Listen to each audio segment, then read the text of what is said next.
Today we're going to take a good look at Old Timer here. This boat was donated to us just a couple of weeks ago.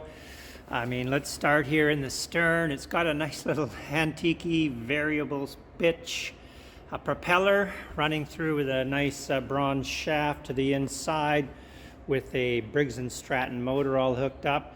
The owner here was very unhappy with the noise it created, so he created himself a little exhaust system which actually goes down into the water, so it's a water exhaust. Now he's got a built-in pump. Mechanisms here for steering are pretty rudimentary, just a handle here and some cable running back to the tiller.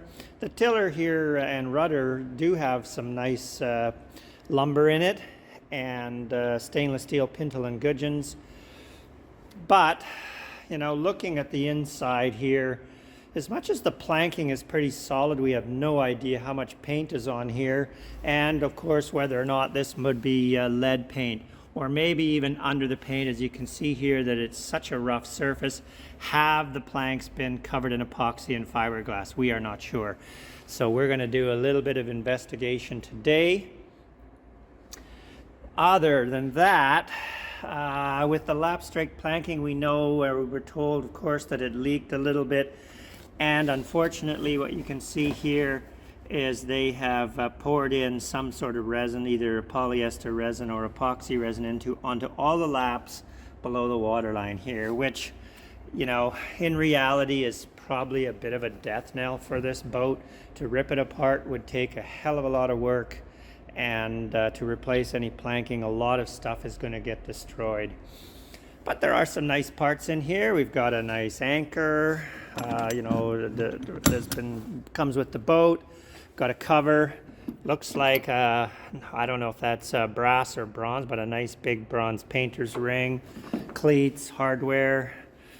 Probably what's salvageable out of here might be the floorboards, which are screwed down. We could reuse that lumber.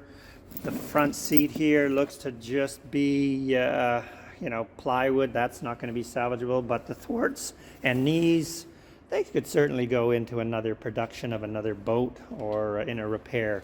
Probably the most valuable piece of lumber in here is likely the transom itself, which appears to be like a 1 1/4 inch thick piece of Douglas fir with knees bolted in.